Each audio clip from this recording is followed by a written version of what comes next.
Ini pelajaran yang pertama, wujubu mutaba'atir rasul fi ma syara'ahu li ummatihi. Walau lam yazhar lahum wajhal hikmati minhu. Wajib mengikuti Rasulullah akan apa yang sudah disyariatkannya oleh beliau untuk umatnya, meskipun belum zahir hikmah dari apa yang diperbuat. Jadi upami ngerti Rasulullah mah Bapak Ibu, bahasa Allah di surah Al-Hasyr itu, wa ma atakumur rasul fakhudhu wa ma nahakum anhu fantahu. Lamun bahasa saya mah lamun Allah jeung Rasul tong loba nanyakeun. Cek Allah a tarima, lakukeun. Tong loba nanya, tapi loba ngalakukeun.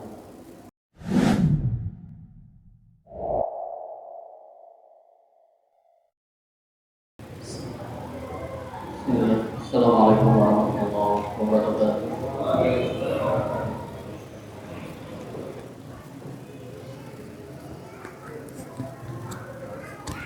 Innal hamdalillah nahmaduhu wa nasta'inuhu wa nastaghfiruh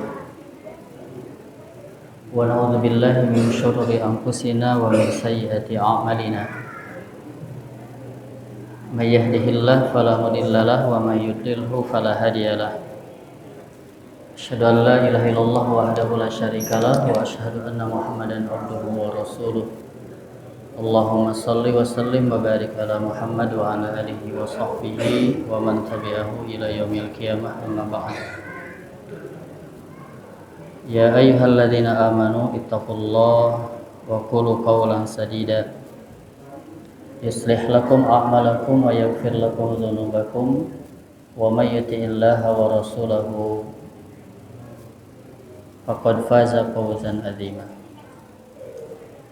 Bapak Ibu hadirin rahimakumullah, alhamdulillah, puji syukur kita panjatkan kehadirat Allah Subhanahu wa taala. Salawat dan salam senantiasa dilimpahkan kepada panutan kita Rasulullah sallallahu alaihi wasallam, pada segenap keluarganya, para sahabatnya dan seluruh umatnya sampai akhir zaman. Semoga Allah menjadikan pertemuan maghrib ini pertemuan yang berkah bagi kita.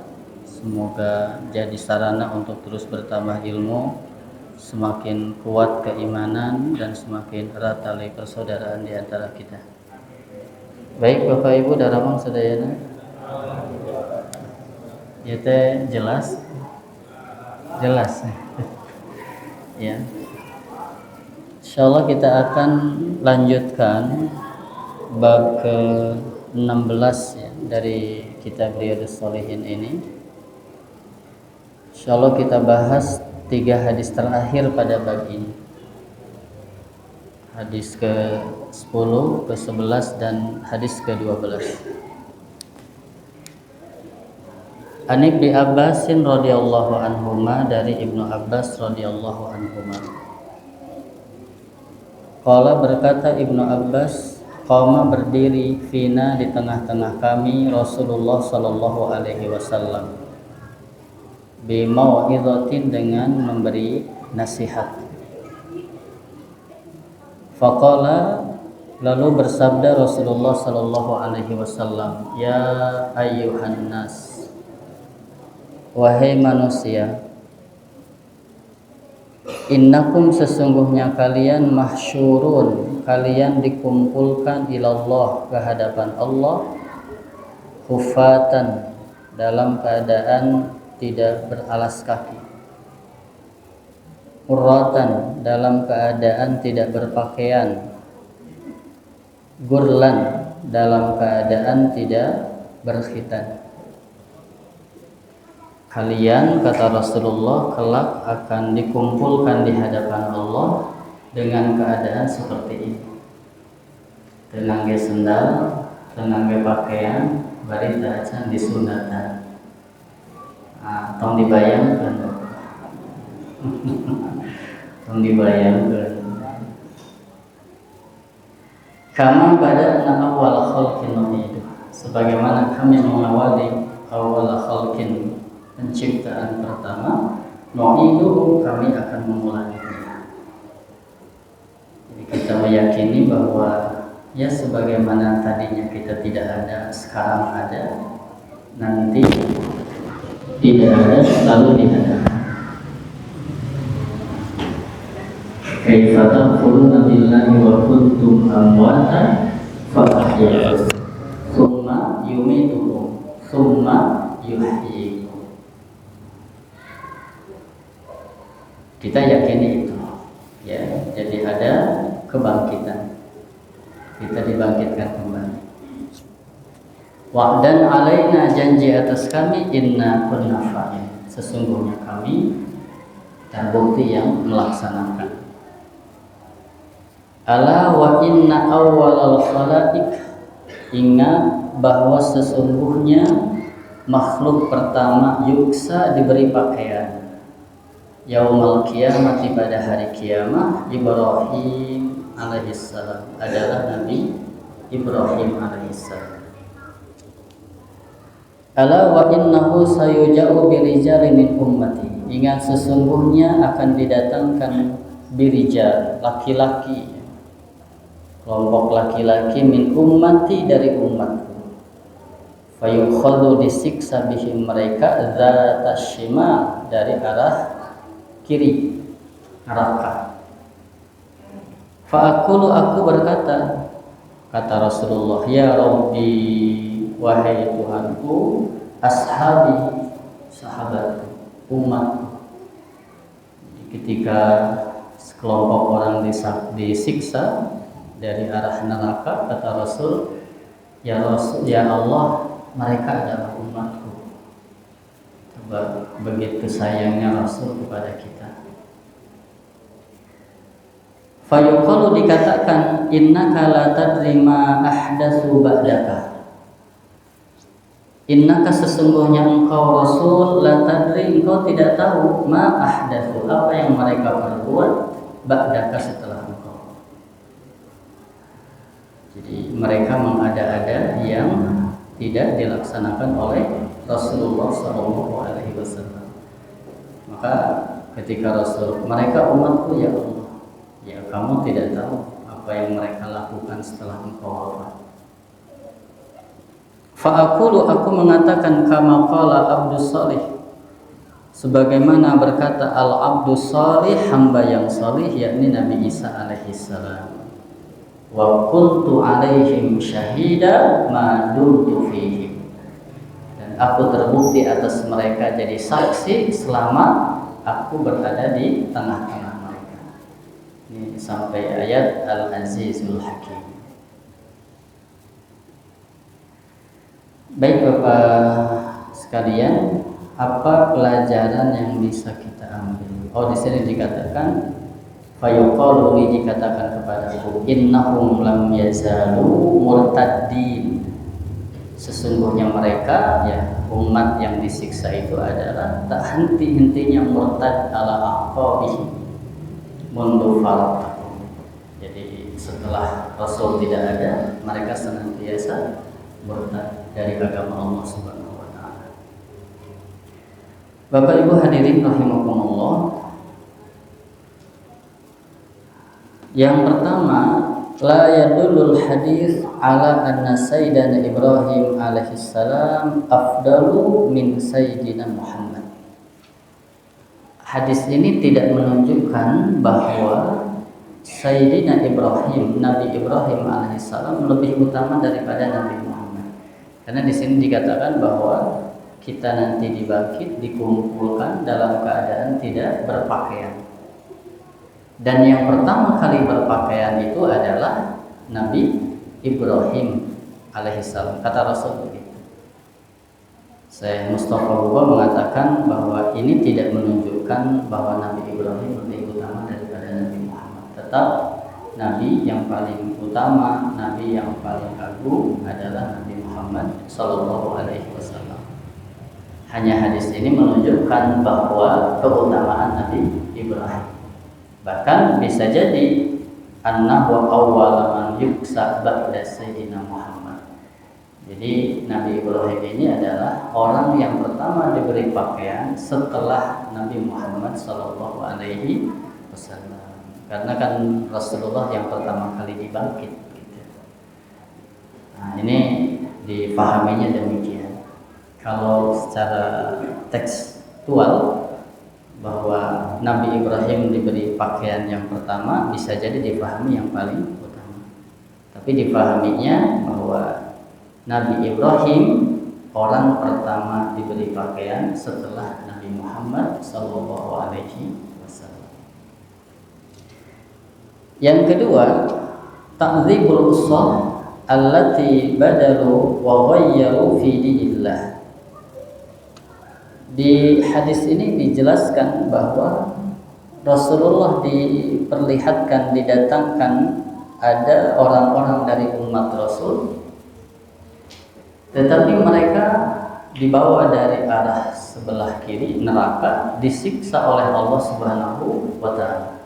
Kata Rasulullah, ya Allah, mereka adalah ya Rabbi ashabi, ya Rabbi ashabi.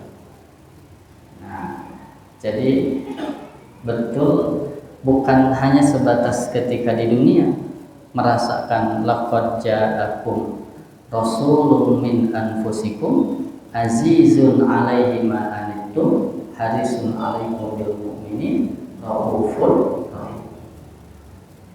Ketika akan wafat yang diwasiatkan adalah kita. Ketika dibangkit yang ditanyakan adalah kita, umat. Dan ketika ada umat yang disiksa, maka Rasulullah mengatakan, ya Allah, mereka umatku. Ya Allah, mereka umatku. Lihat Bapak.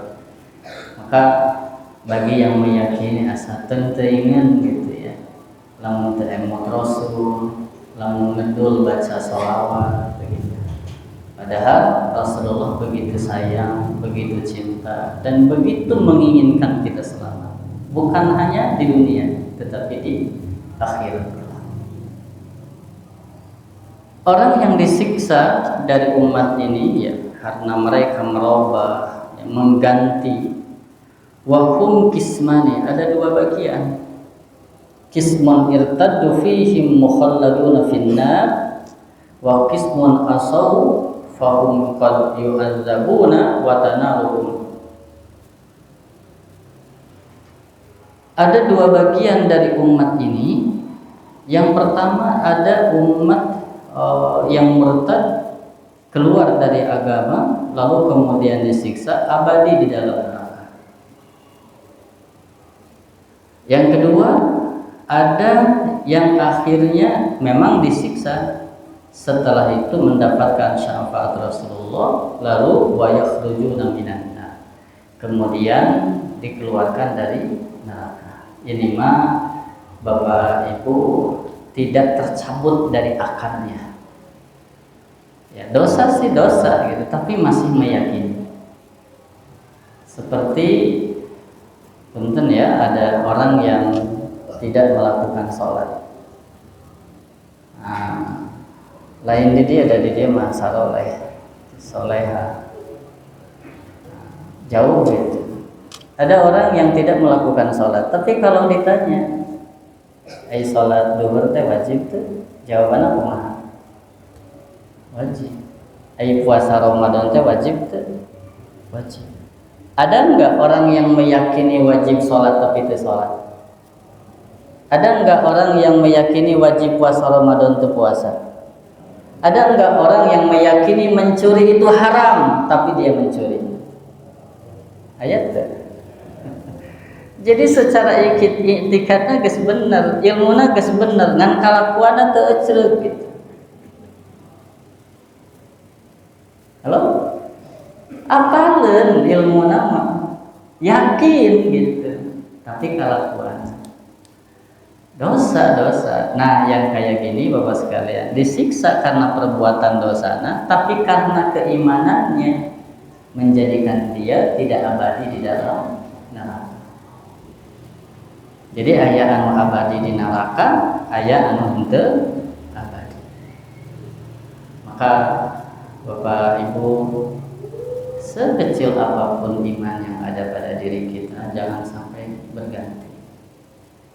Maka bahasa yang sering diingatkan, ya ayyuhalladzina amanu ittaqullah haqqa tuqatih wa la tamutunna illa wa antum muslimun. Ini nikmat terbesar gitu. Orang hebat amalnya, tidak ada iman, mual asup surga. Orang jelek kelakuanana, tapi ada iman, dalam titik tertentu dia keluar dari neraka, asup ke surga. Maka mudah-mudahan kita bisa bijaksana, karena tersadaya umat Nabi Muhammad geus saroleh gitu. Tapi da geus aya kayakinana, ngan kalakuana teu sakabehna geus saleh. Jangan sampai keimanan yang ada lalu kemudian dia tersakiti oleh perbuatan kita, bukan menumbuhkan dan mengembangkan, meningkatkan iman, malah iman nu aya ge jadi tergerus gara-gara obrolan kita. Maaf Bapak Ibu ya, sanes nyepelekeun kana amal, tapi dina hatosan betul-betul hargai setiap orang yang sudah ada di lisannya la ilaha illallah Muhammadun Rasulullah. Ya. Jangan Bapak Ibu entong ngazam abi membayar atau gitu mah asal ka surga wae kana neraka heula ge ulah. Dan neraka teh lain hawu ya. Urang mah hayang asup ka surga bae teu kana neraka heula. Ya. Baik tengarasaan gitu. Makanya fid dunya hasanah fil akhirati hasanah wa qina adzabannar. Jadi gitu Bapak Ibu. Ada yang mengada-ada murtad dari agama, ini siksanya abadi di dalam neraka. Ada yang berbuat dosa tapi tidak tercabut dari keimanannya, dia tetap dosanya itu membuat dia masuk neraka, tetapi tidak abadi di dalamnya. Ya, mudah-mudahan kita semuanya menjadi ahli surga. Amin ya Allah ya Rabbal alamin. Yang ketiga, la tanfa'un nisbah ila Rasul. Tidak ada manfaat menisbatkan diri kepada Rasulullah sallallahu alaihi wasallam idza lam yusibha al-amal bi sunnatihi wa tamassuk bidihi. Tercekap ngaku umat Nabi Muhammad bahwa kita masuk surga. Tidak ada manfaatnya ngaku-ngaku lamun tidak disertai dengan amal sesuai dengan sunnahnya dan memegang teguh agama. Ya termasuk tongwaka orangnya nasabna jauh gitu, teu sanasab anu sanasab wae ge man bata'a amaluhu lam yusrik bihi nasabuhu. Orang yang lambat amalnya itu tidak bisa dipercepat dengan nasabnya. Bapak saya kan kiai, ari kalakuan budakna Abu Jahal teu aya manfaat boga bapak kiai lamun kalakuana teu ngiluan bapak. Begitu juga dengan kita tahu Rasulullah, kita ingin jadi umat Rasul, teu cukup ngaku menisbatkan diri umat Rasul ketika kita tidak mengikutinya, tidak menyertai dengan amal yang sesuai dengan sunnahnya dan tidak berpegang teguh kepada agamanya. Ya, Bapak Ibu, hakikat amal kita itu jang urang, amal batur jang batur. Rasulullah Shallallahu Alaihi Wasallam, ya Rasulullah, kita bakal ada manfaat menisbatkan kepada Rasul dengan wa asyhadu anna Muhammadan Rasulullah, tapi dilanjutkan ku amal soleh yang sesuai dengan sunnahnya, lalu pegang teguh agamanya. Ya, ini mudah-mudahan hadis yang pertama Bapak Ibu sekalian. Jadi ada 3 pelajaran ya. Dan tentu yang paling utama dari hadis ini, kita meyakini bahwa setelah kematian kita itu ada hari di mana kita akan dibangkitkan, lalu dikumpulkan. Dan di hadis ini dijelaskan dikumpulkan dalam keadaan tidak beralas kaki, tidak berpakaian, dan tidak berhitan. Siti Aisyah itu kan, ya Rasul kalau gitu malu atuh kan begitu. Bapak Ibu boro-boro orang ningali batur, masing-masing sibuk mempertanggungjawabkan.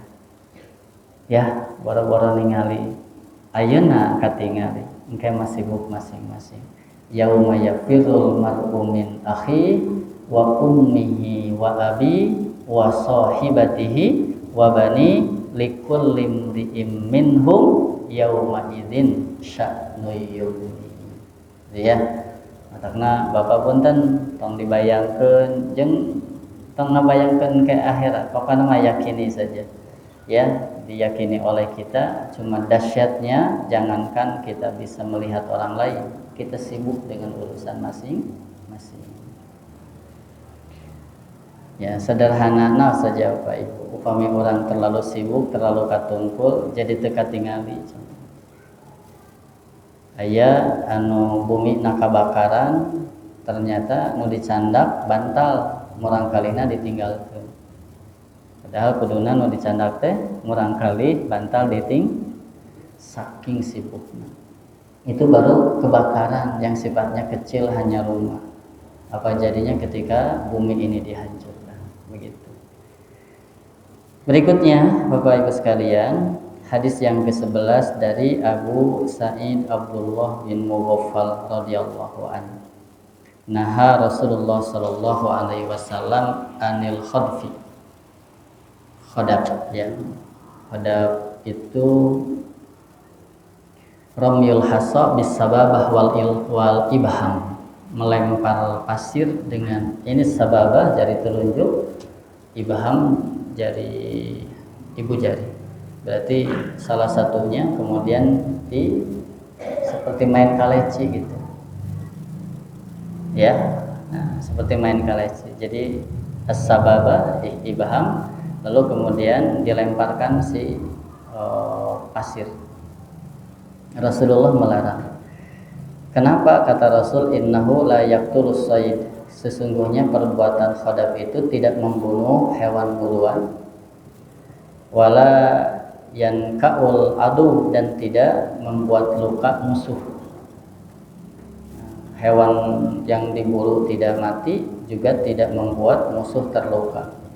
Wa innahu yafqaul ayn, itu bisa menyakiti bahkan membutakan mata.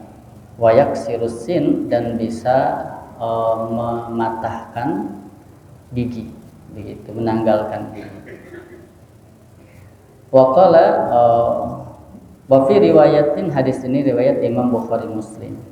Wa fi riwayatin, dalam satu riwayat, anna qariban libni Mughaffal, ada kerabat dari Ibnu Mughaffal, khadapa, dia melakukan khadab, ya, perbuatan tadi. Fanahahu, lalu Ibnu Mughaffal melarangnya.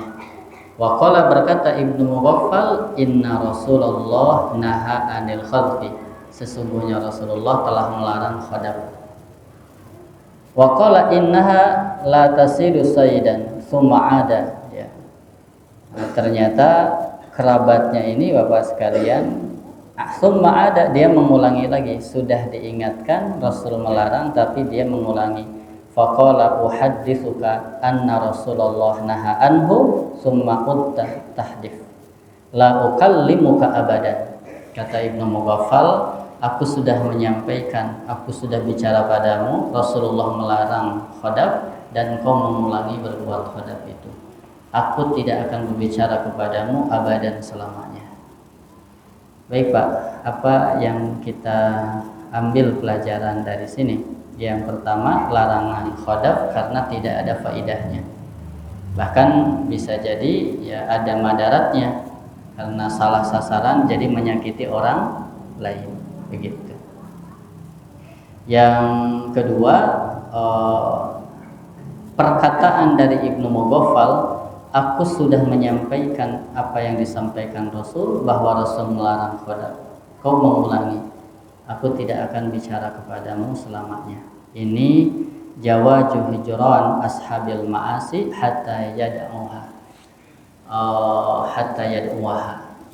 Jadi boleh kita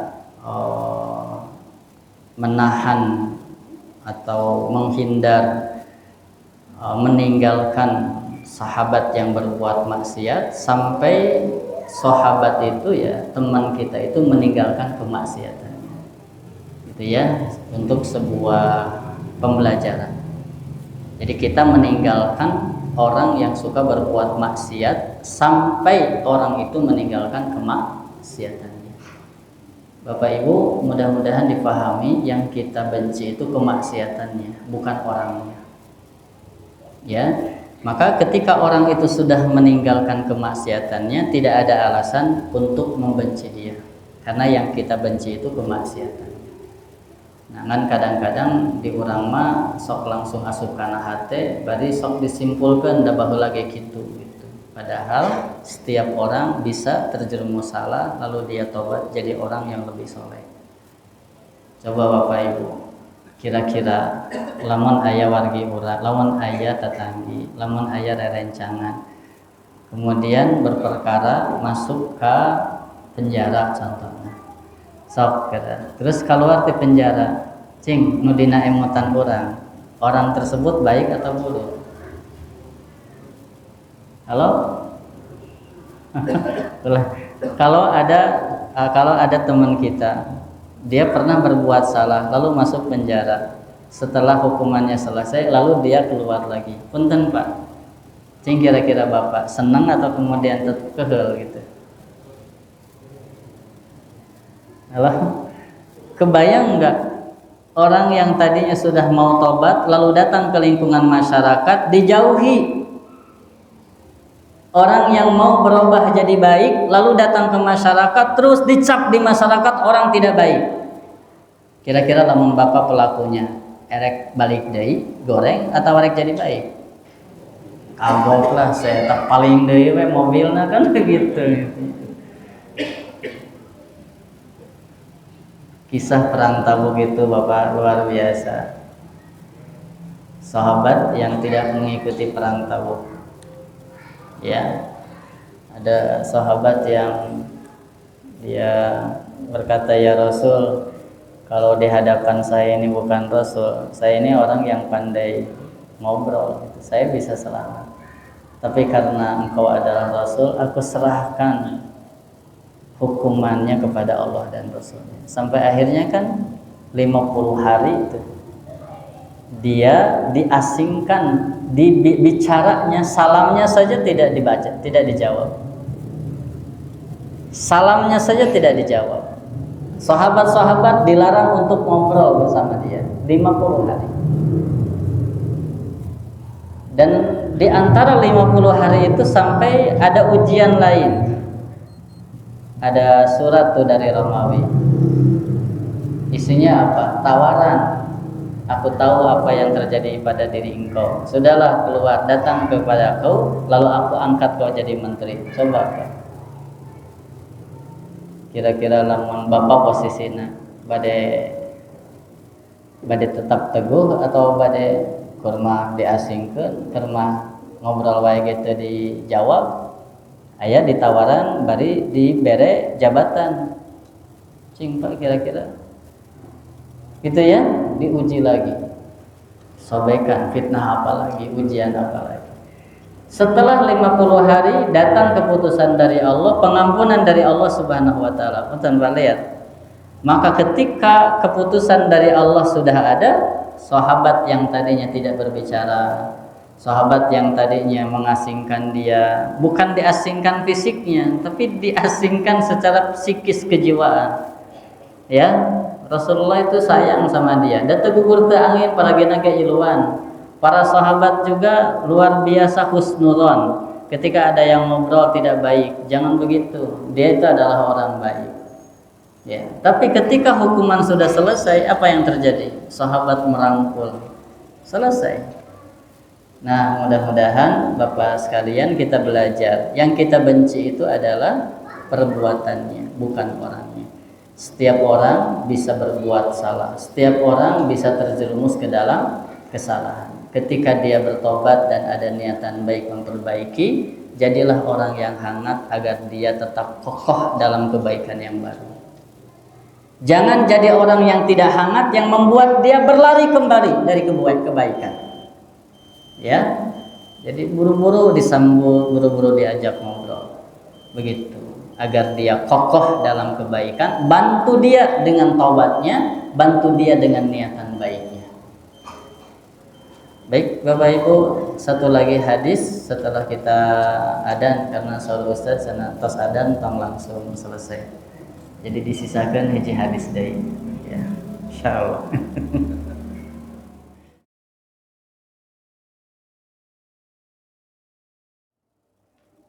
Baik Bapak Ibu, kita lanjutkan hadis yang terakhir pada bab 16 ini.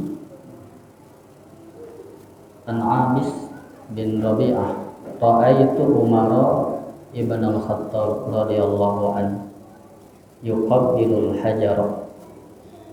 Abis bin Rabi'ah berkata, aku melihat Umar bin Khattab yuqabbilul hajar, mencium hajar, yakni al-aswad, mencium hajar aswad. Memang disunnahkan kita mencium hajar aswad. Kalau rukun Yamani cukup diusap gitu ya. Rukun Yamani diusap, kalau hajar aswad ya dianjurkan untuk dicium, diusap, dicium. Wa yaqulu, dan berkata Umar, a'lamu annaka hajarun ma tanfa'u wa la tadurru. A'lamu, aku tahu, annaka sesungguhnya engkau, hajarun adalah batu, ma tanfa'u tidak bermanfaat, tidak memberi manfaat, wala tadurru dan tidak memberi madarat. Walaula anni ra'aitu Rasulullah, seandainya aku tidak melihat Rasulullah yuqabbiluka, menciummu, ma qabbaltuka, aku tidak akan menciummu. Ibu bapak hadirin rahimakumullah, ini kisah Sayyidina Umar dilihat oleh Abis bin Rabi'ah. Beliau mencium hajar aswad dan berkata, aku tahu engkau batu yang tidak memberi manfaat dan tidak memberi madarat. Karena manfaat madarat itu Allah Subhanahu wa ta'ala.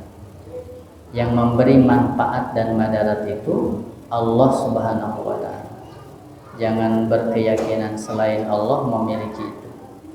Maka kita la haula wala quwata illa billahil aliyyil azim. Ya. Seandainya aku tidak melihat Rasulullah menciummu, maka aku tidak akan menciummu.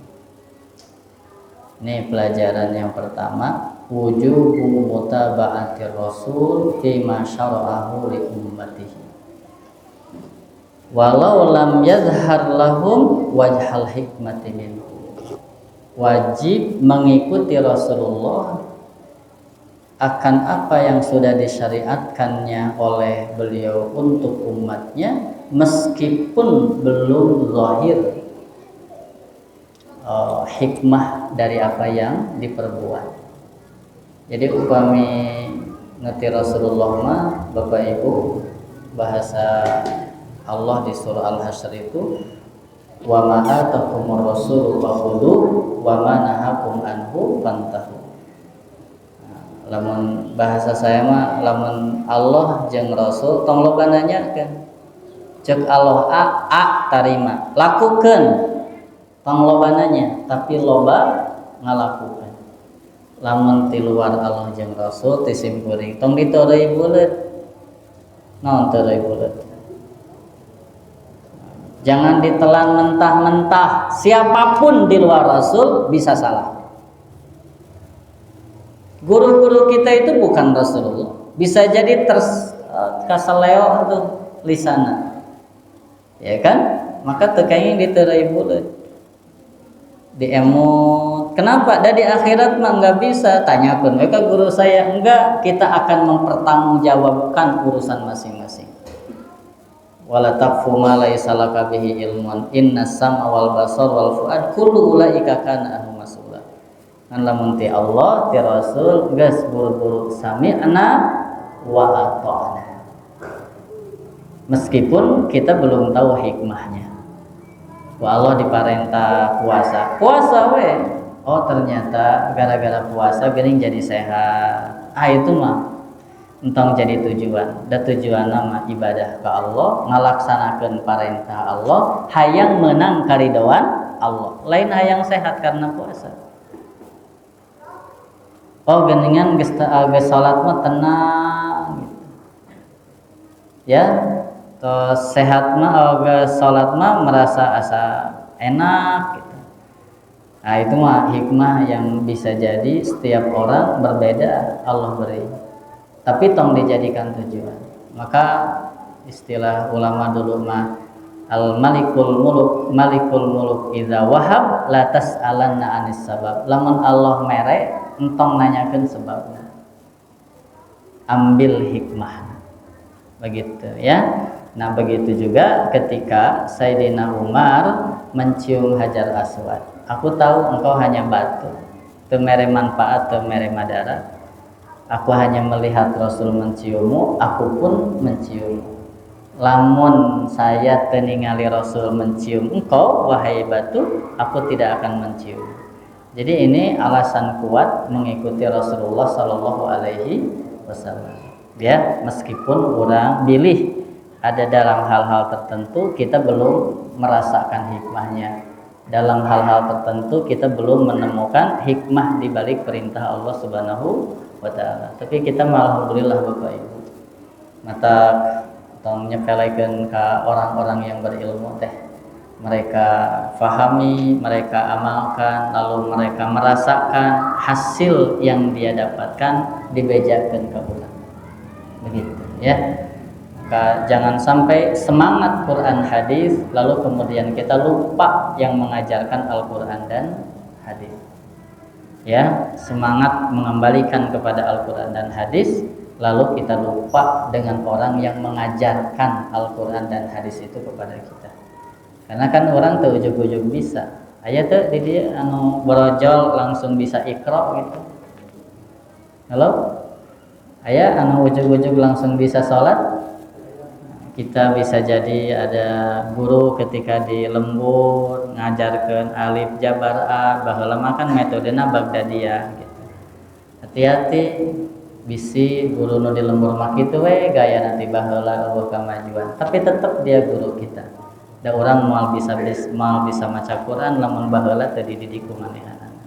Begitu ya. Jadi sekali lagi semangat berquran dan bersunnah. Jangan sampai melupakan orang yang mengajari Quran dan Sunnah, yaitu para ulamanya. Gitu. Yang kedua, Bapak sekalian, al-ibadah tauqifiyah yajibu itba'uha. Ibadah itu sifatnya tauqifi, menunggu perintah. Jadi sanes kreatif. Ya nama daya persif, indahkeun we lah, langsung geus magrib teh salat isya gitu. Ya. Padahal imahna di Cimanggung, nontonnya di GBLA, di Jamat. Gitu ya. Nah, ibadah itu sifatnya tauqifiyah. Maka konsep agama ini ittiba, lamun konsep dunia ibtikar. Konsep dunia kreativitas, inovasi, tapi lamun ibadah mah mengikuti. Entong aya salat versi revisi 2025 gitu. Tetep we kudu sakumaha sallu kama raaitumuni usolli. Begitu Bapak ya. Satu ya, dua ibadah sifatnya tauqifiyah. Maka Sayyidina Umar, kalau saya tidak melihat Rasul mencium, aku tidak akan mencium. Termasuk ketika tawaf. Begitu. Dan Imam At-Tabrani ya mengomentari kenapa Sayyidina Umar mengatakan demikian. Tawaf terus mencium Hajar Aswad. Kenapa Sayyidina Umar sampai mengatakan walaula anni raaitu Rasulullah yuqabbiluka ma qabbaltuka.